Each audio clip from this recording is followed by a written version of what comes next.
नमस्कार। आज हम आपको डीएलएड 2019 सेकेंड सेमेस्टर में विज्ञान विषय के अंतर्गत सौर जल ऊष्मक यानी सौर ऊर्जा से पानी को गर्म करने के लिए जिस इंस्ट्रूमेंट का प्रयोग किया जाता है उसको हम सौर जल ऊष्मक कहते हैं। इसमें सूर्य के प्रकाश के द्वारा जो ऊष्मा होती है उस ऊष्मा को एब्जॉर्ब करके पानी को गर्म किया जाता है और ऐसा करने के लिए एक संयंत्र लगाया जाता है। अक्सर करके ऐसा संयंत्र आपने बड़े अस्पतालों, सामुदायिक स्वास्थ्य केंद्रों, होटलों, छोटे छोटे रेस्टोरेंट आदि में देखा होगा। जहां हम सरकारी बिल्डिंग पर देखते हैं तो उसके ऊपर सौर ऊर्जा के द्वारा पानी को सौर ऊर्जा के द्वारा प्लेटें लगाई होती हैं। उन प्लेटों के सारा बैटरी से भी पानी को गर्म किया जाता है, बैटरी की सहायता से। दूसरा तरीका क्या होता है कि इसमें इस भाग से पानी की टोंटी का प्रवेश कर दिया जाता है और ये नाली जो बनी होती है, नलिका जिसे कहते हैं, ये नलिका तांबे की बनी होती है। किसकी बनी होती है? तांबा, कॉपर, यानी तांबे की बनी नलिका, तांबा की नलिका तांबे की बनी होती है नलिका। और ये कांच का एक बॉक्स होता है, कांच का एक बॉक्स होता है और इसकी अंदर और बाहर वाली सतह पर काला पेंट कर दिया जाता है, काला पेंट कर दिया जाता है। इसमें से ठंडा जल, कैसा जल? ठंडा जल इस नलिका में प्रवेश किया जाता है। सूर्य की किरणें जब इस कांच पर पड़ती हैं और वो उन किरणों को कांच के द्वारा, जिस प्रकार मैंने आपको सोलर कुकर के बारे में बताया था, सेम उसी प्रकार ये कांच की किरणें, कांच की पर ये किरणें जब पड़ती हैं तो इनको काला रंग अवशोषित कर लेता है, अर्थात रिफ्लेक्ट नहीं होने देता। जब काला रंग अवशोषित कर लिया जाता है तो इन नलिकाओं पर जब ये प्रकाश पड़ता है तो ये अंदर का टेम्परेचर गर्म होने लगता है। जब पानी इन नलिकाओं के द्वारा गुजरता है, पानी इन नलिकाओं के द्वारा जब गुजरता है तो इसके द्वारा सूर्य की किरणें इसको गर्म करने लगती हैं, अर्थात टेम्परेचर बढ़ जाता है, बाहर के टेम्परेचर से अधिक हो जाता है और पानी धीरे धीरे गर्म होने लगता है। लास्ट तक जाएंगे तो यहां तक पानी का टेम्परेचर अधिक हो जाता है। इस पानी को एक टंकी में एकत्रित कर लिया जाता है, टैंक में एकत्रित कर लिया जाए, टैंक है ये, टैंक, वाटर टैंक, टैंक में एकत्रित कर लिया जाता है और किसी नल या टोटी की सहायता से पानी को हम समय समय पर उपयोग में ला देते हैं। ये था जल ऊष्मक यानी सौर जल ऊष्मक, यानी सूर्य के प्रकाश के द्वारा हम पानी को किस प्रकार से गर्म करेंगे, इसके बारे में हमने इस पर चर्चा की। मैंने बताया कि एक कांच का बॉक्स के अंदर तांबे की ट्यूब चित्रानुसार लगा देते हैं, चित्र के अनुसार लगा देते हैं। इसकी बाहरी सतह को काला पेंट कर दिया जाता है, इसकी बाहरी सतह को काला पेंट कर देते हैं, इसकी जिससे कि ऊष्मा का अधिक से अधिक अवशोषण हो सके, यानी एब्जॉर्ब हो सके। ऊष्मा का प्रकाश इसी ट्यूब पर पड़ता है, सीधे इसी ट्यूब पर पड़ता है, ये कह लीजिए सीधे इसी ट्यूब पर पड़ता है। ऊष्मा यानी सूर्य का प्रकाश, सूर्य का प्रकाश इसी ट्यूब पर पड़ता है और एक सिरे से ठंडा जल प्रवेश कराया जाता है। इस वाले सिरे से ठंडा जल इसमें टोंटी की सहायता से प्रवेश कराया जाता है। ये प्रवेश कर रहा जल, जब इस नलिकाओं पर ये प्रकाश पड़ता है सूर्य का तो ये गर्म होने लगती है नलिकाएं, और नलिकाएं गर्म होने से पानी भी गर्म होने लगता है। इसका उपयोग अस्पतालों होटलों में किया जाता है। अन्य डिजाइन के सौर ऊष्मक भी आजकल विकसित हो गए हैं। ऐसे ही एक सौर ऊष्मक द्वारा अनाजों, फलों और सब्जियों को भी सुखाया जाता है। जिस प्रकार से हम जल को गर्म कर रहे हैं, जल को गर्म किया जा रहा है, उसी प्रकार अनाजों को सुखाने के लिए, सब्जियों में पानी को सुखाने के लिए, अनाजों से नमी को सुखाने के लिए भी प्रयोग किया जाता है। आज हमने आपको चर्चा की सौर जल ऊष्मक के बारे में। अब हम नेक्स्ट चर्चा करेंगे नाभिकीय ऊर्जा के बारे में। नाभिकीय ऊर्जा,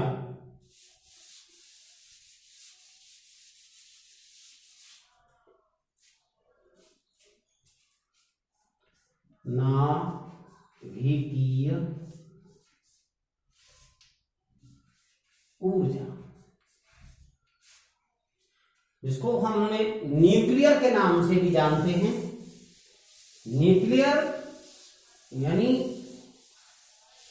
जो हमारे आवर्त सारणी में एफ ब्लॉक के जो तत्व हैं, S block, P block, D block और एफ ब्लॉक, एफ ब्लॉक के तत्वों में रेडियो एक्टिव तत्व पाए जाते हैं, रेडियो एक्टिव पदार्थ पाए जाते हैं। रेडियो एक्टिव पदार्थ वे पदार्थ होते हैं जो प्रकृति में खुले छोड़ दिए जाएं या रख दिए जाएं किसी ड्रॉप वगैरह में, तो स्वयं उनमें से अल्फा, बीटा, गामा किरणें निकलनी लगती हैं। अल्फा किरणें धनात्मक होती हैं और बीटा किरणें ऋणात्मक होती हैं और गामा किरणें उदासीन होती हैं। तो इसके बारे में हम पहले हम इस चित्र को बनाएंगे, उसकी सहायता से आप समझ पाएंगे।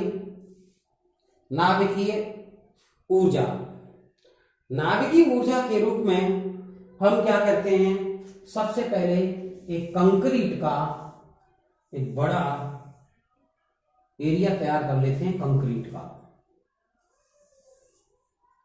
जो कि काफी चौड़ी मोटी दीवार इसके चारों ओर बना दी जाती है।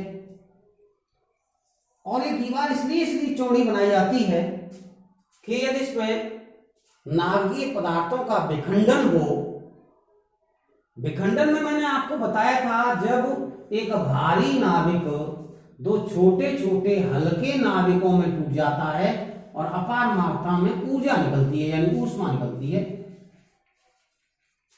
तो उसको हम नाभिकीय विखंडन कहते हैं।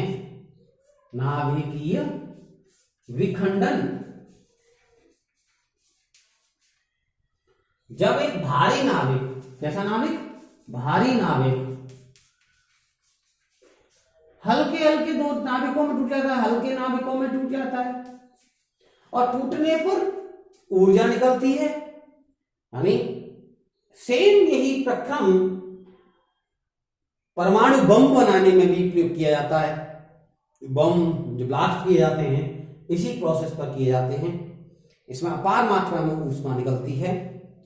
तो आज हम इस नाभिकीय रिएक्टर के द्वारा नाभिकीय विखंडन से प्राप्त ऊर्जा के बारे में क्या उपयोग में लाते हैं, इसके बारे में चर्चा कर रहे हैं। देखें, इसके अंदर एक बॉक्स होता है, इस बॉक्स के अंदर बोरोन की छड़ें और यूरेनियम की छड़ें होती हैं।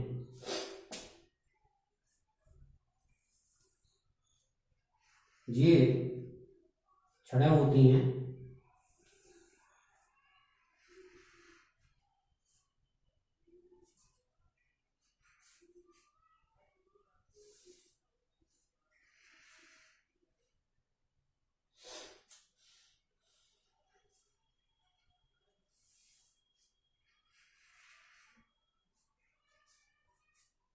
ये छड़ें जो होती हैं वो बोरोन की होती हैं। किसकी छड़ें होती हैं?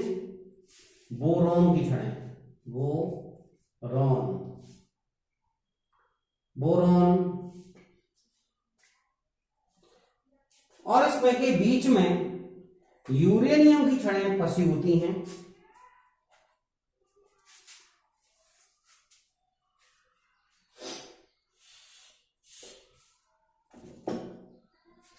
यूरेनियम, कौन सा यूरेनियम? 92 यूरेनियम 235, इनके बीच में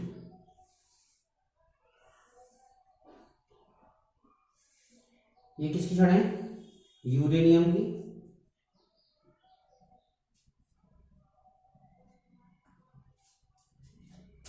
ये कह लीजिए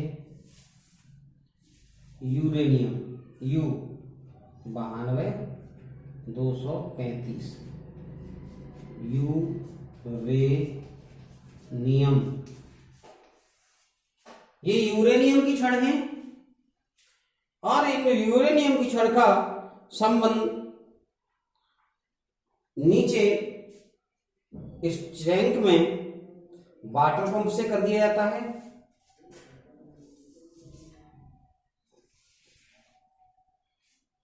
ये वाटर पंप,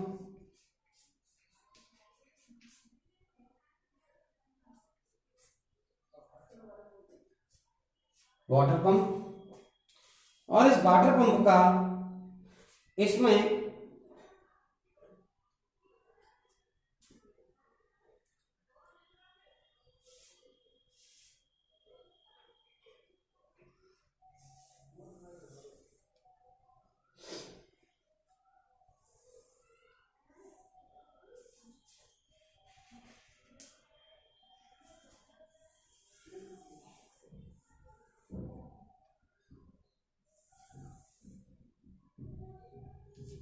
पानी प्रवेश किया जाता है। इस पानी के अंदर, पानी जब गर्म हो जाता है, पानी ये लगा, पानी दिया गया, इसमें प्रवेश किया गया, पानी जब हो जाता है तो गर्म पानी यहां आता है, पानी, और गर्म पानी जब इसकी भाप बन जाती है, वाष्प बन जाती है, इसमें से वाष्प बन जाती है, तो इस वाष्प को हम टरबाइन पर डाल देते हैं। किस पर? टरबाइन। और टरबाइन क्या है? एक प्रकार का पंखा।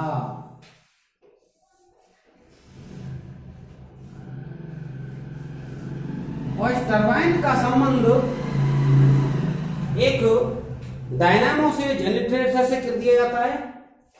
इसका संबंध क्रैंक के द्वारा इस जनरेटर से कर दिया जाता है।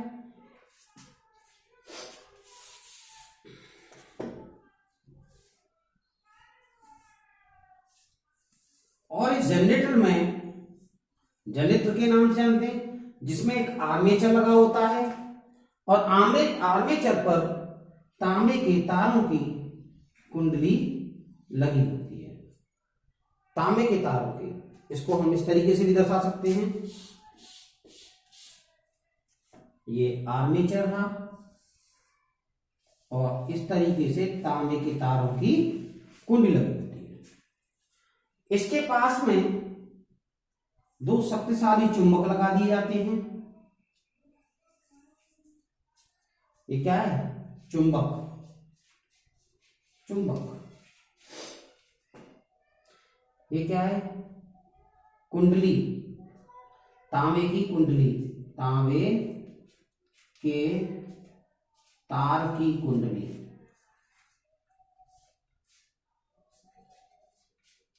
कुंडली, ये टरबाइन है।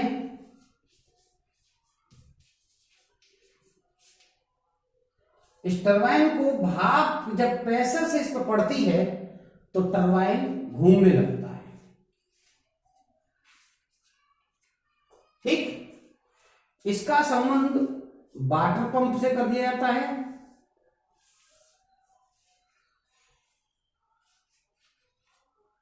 यानी पानी को इधर से प्रवेश कराया जाता है इसमें, और भाप बनकर के इधर से प्रवेश करती है, इस चैम्बर में एकत्रित होती है, और भाप एकत्रित होकर के नीचे जाकर के भाप इसमें से प्रवेश करती है। अभी बोरोन की छड़ें होती हैं, वो न्यूट्रॉनों के काम करती हैं। किसकी काम करती हैं? न्यूट्रॉन मंदक का काम करती हैं। यूरेनियम की छड़, जो मैंने बताया आपको यूरेनियम, ये यूरेनियम है,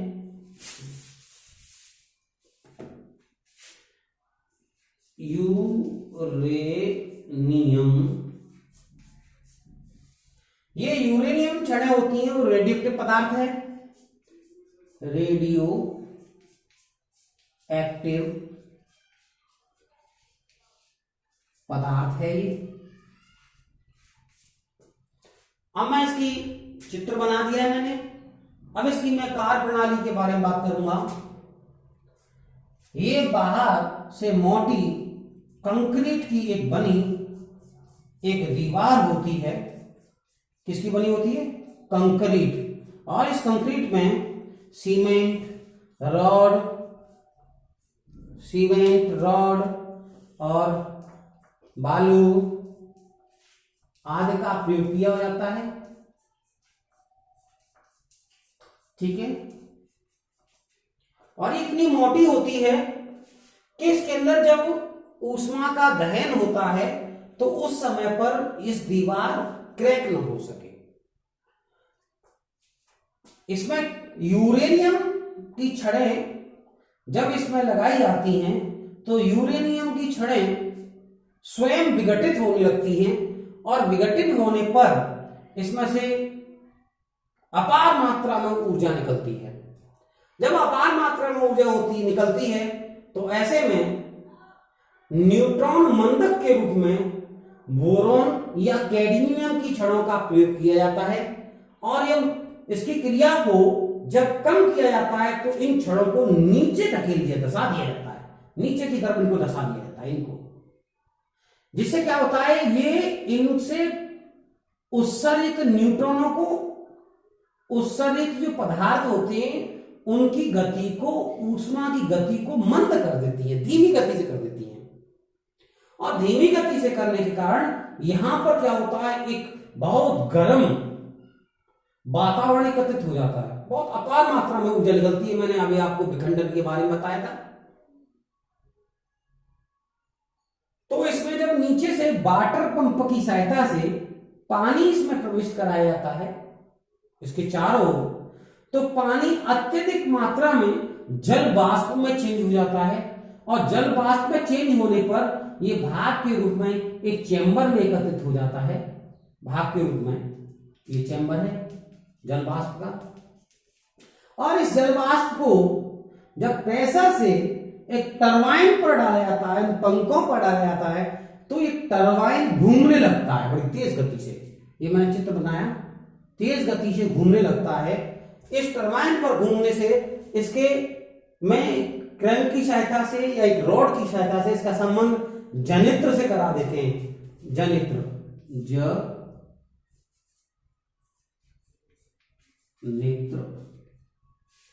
जनरेटर या डायनामो के नाम से भी जानते हैं। और इससे जब ऊर्जा प्राप्त होती है तो एक धनात्मक ऊर्जा, एक ऋणात्मक ऊर्जा, विद्युत ऊर्जा प्राप्त की जा सकती है। मैंने आपको कल जल ऊष्मक, अभी जल ऊष्मक के बारे में बताया, पानी द्वारा बिजली बनने के बारे में बताया, विद्युत ऊर्जा के बारे में बताया, और आज मैंने अभी आपको बताया नाभिकीय ऊर्जा के बारे में। तो नाभिकीय ऊर्जा के बारे में मैंने एक प्रक्रम को एक चित्र के माध्यम से समझाया और आपकी किताब में भी मिलता है। किसी परमाणु का द्रव्यमान उसके सघन नाभिक में होता है, उसी से परमाणु की अधिकांश ऊर्जा भी प्राप्त होती है।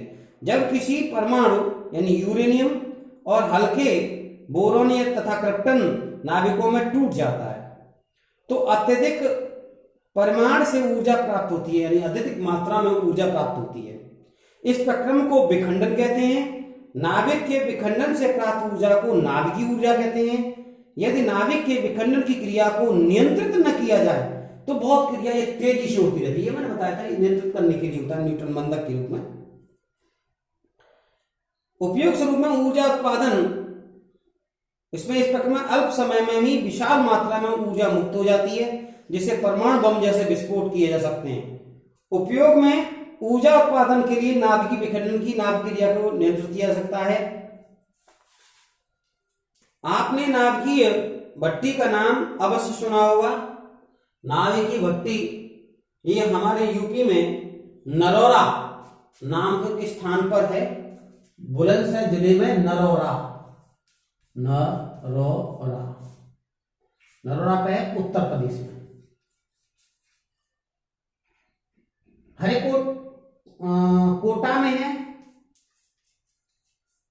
जिसे हरिकोटा के नाम से आते हैं, ये राजस्थान में है।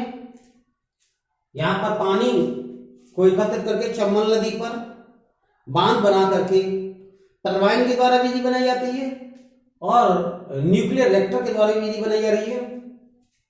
साथ ही साथ हमारे उत्तर प्रदेश में गंगा नदी के किनारे पर, बुलंदशहर जिले के गंगा नदी किनारे पर नरौरा नामक स्थान पर, जिसे कलकत्ती के नाम से जानते हैं, जहां पर हम गंगा स्नान करने के लिए जाते हैं, वहां पर नरौरा बैराज बनाया गया है और उस नरौरा बैराज से पानी को रोका गया है।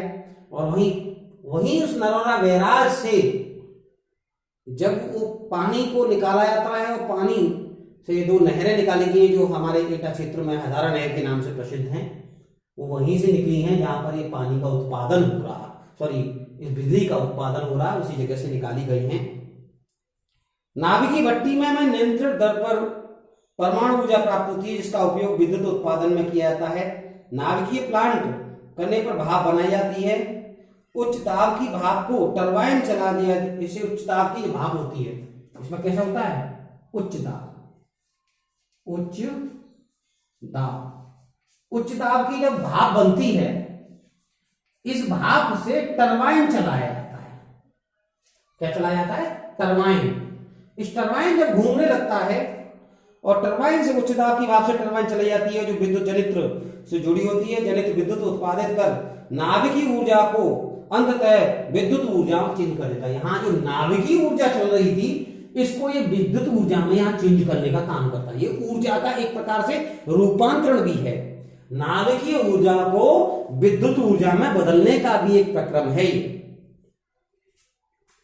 नाभिकीय भट्टी की उत्पन्न नाभिकीय ऊर्जा बहुत अधिक समय तक चलती रहने वाला एक स्रोत है। वर्तमान में अपने देश में कलपक्कम जो तमिलनाडु में है, तारापुर महाराष्ट्र में है, कोटा राजस्थान जिसकी मैं बात कर रहा था, और उत्तर प्रदेश में नरौरा नामक स्थान पर इस प्रक्रम को के द्वारा विद्युत बिजली बनाने का कार्य किया जाता है। अब हम बात करेंगे नाभिकीय यानी ऊर्जा संरक्षण के बारे में। ऊर्जा संरक्षण क्या है? ऊर्जा न तो उत्पन्न होती और न ही नष्ट किए जाती, वरन ऊर्जा एक रूप से दूसरे रूप में परिवर्तित हो जाती है।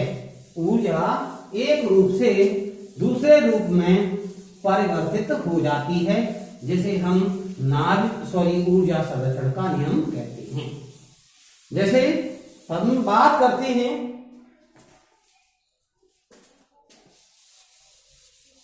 मेरा सब टॉपिक है ऊर्जा संरक्षण। ऊर्जा संरक्षण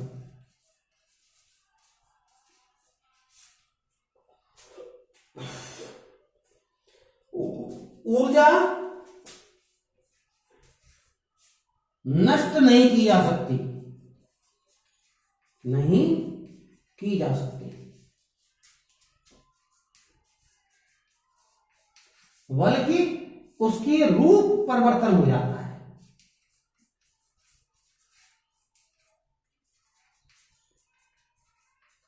कैसे परिवर्तन होता है? अभी हमने बताया था कि हवा यानी पवन की सहायता से चक्की चलाई जा रही है। चक्की पानी की सहायता से पन चक्की चलाई जा रही है।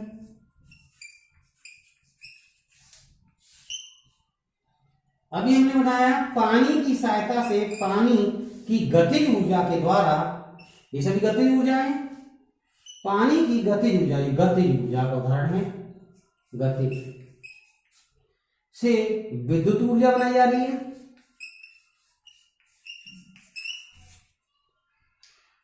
पानी के द्वारा, या कह लीजिए नाभिक की ऊर्जा के द्वारा, नाभिक ऊर्जा के द्वारा विद्युत ऊर्जा बनाई जा रही है। ये सभी क्या है? ऊर्जा का रूपांतरण है। ऊर्जा एक अवस्था से दूसरे अवस्था में बदल जाया करती है। यानी हवा, यानी पंचचक्की के द्वारा चक्की चलाई जा सकती है, वाटर पंप को चला सकता है पवन के द्वारा। पानी के द्वारा पंचचक्की, जिसका हम अनाज को पीसने का काम कर सकते हैं, और जमीन से पानी निकालने का भी काम कर सकते हैं, जल पंप का भी काम कर सकते हैं। पानी के द्वारा बिजली बनाई जाती है, जिसे हम भाप के प्रक्रम द्वारा बनाते हैं। नाभिकीय ऊर्जा यानी यूरेनियम 92-235, अभी जो मैंने अभी बताया, बात की थी, इससे बिजली बनाई जा सकती है। सूर्य की ऊर्जा के द्वारा, सूर्य की ऊर्जा यानी ऊर्जा कौन सी? सौर ऊर्जा, उसके द्वारा पानी यानी जल ऊष्मक, क्या जल ऊष्मक बनाया जा सकता है, यानी पानी को गर्म किया जा सकता है। अभी हम देख रहे हैं कि जिसमें भी गतिज ऊर्जा थी या ऊष्मा थी, वो एक फॉर्म से दूसरे फॉर्म में चेंज हो रही है। तो हम कह सकते हैं जिस प्रकार प्रकृति में पदार्थ नष्ट नहीं होते, उसी प्रकार ऊर्जा भी नष्ट नहीं होती, उसका रूप बदल जाता है। यदि ऊर्जा एक रूप से कम हो जाती है तो निश्चित ही दूसरे रूप में वृद्धि कर देती है, परंतु वस्तु की कुल ऊर्जा का योग समान रहता है। वस्तु की कुल ऊर्जा का योग क्या रहता है? कुल ऊर्जा का योग कैसा रहता है? समान रहता है। कौन सा? यानी गतिज ऊर्जा प्लस स्थितिज ऊर्जा, यानी इन दोनों का योग समान रहता है। अब इसी के बारे में हम थोड़ा सा एक बात करेंगे आगे।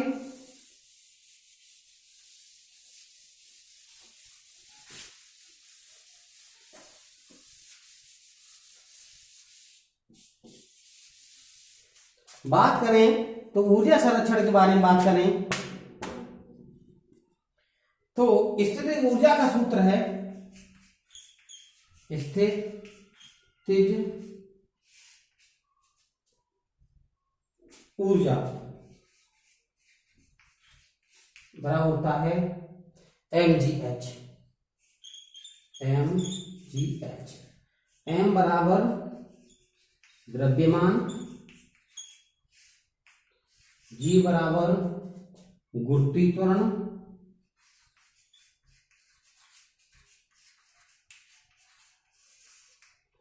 h बराबर ऊंचाई।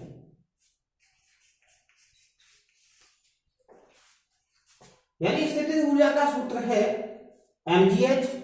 m बराबर उस वस्तु का द्रव्यमान, उस वस्तु का भार, g बराबर गुरुत्वाकर्षण बल, और उसकी जो वस्तु जिस ऊंचाई से पर स्थित है या गिराई जा रही है, तो उसमें h का प्रयोग, यानी हम ऊंचाई के लिए h का प्रयोग करते हैं। m द्रव्यमान का एक पिंड पृथ्वी की सतह से h ऊंचाई पर है। m द्रव्यमान का एक पिंड पृथ्वी की सतह से h ऊंचाई पर है। ये m द्रव्यमान का पिंड h ऊंचाई पर है तथा बिंदु A पर स्थित है। कहां पर स्थित है? A बिंदु पर स्थित है। तो उसकी A बिंदु पर पिंड की विराम अवस्था में होगा। A क्या होगा? A बिंदु पर पिंड M विराम अवस्था में होगा। माना कोई ये पिंड, ये क्या है? पिंड। माना कोई पिंड पृथ्वी से h ऊंचाई पर स्थित है, जिसका द्रव्यमान m है, वो एक निश्चित बिंदु A पर स्थित है, तब उसका स्थित ऊर्जा वह बिंदु स्थिति ऊर्जा उसमें होगी। तो mgh बराबर m बराबर द्रव्यमान, g बराबर गुरुत्वीकरण, h बराबर ऊंचाई। अब इसी प्रकार हम बात करें गतिज ऊर्जा की, नोट कर लेना इसको।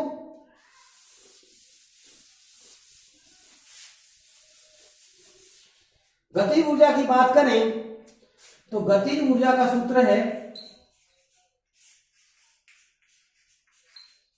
गतिज ऊर्जा को K काइनेटिक एनर्जी बराबर हाफ mv² कहते हैं, जिसमें m बराबर द्रव्यमान और v बराबर वस्तु का वेग।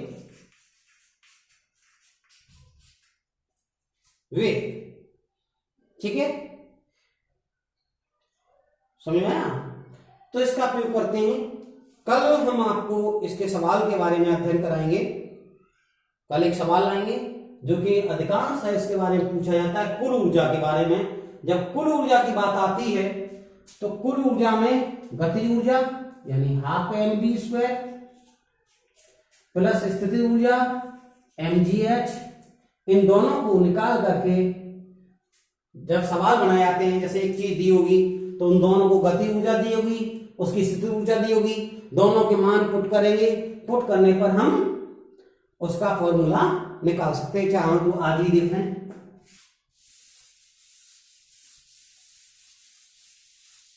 एग्जाम्पल,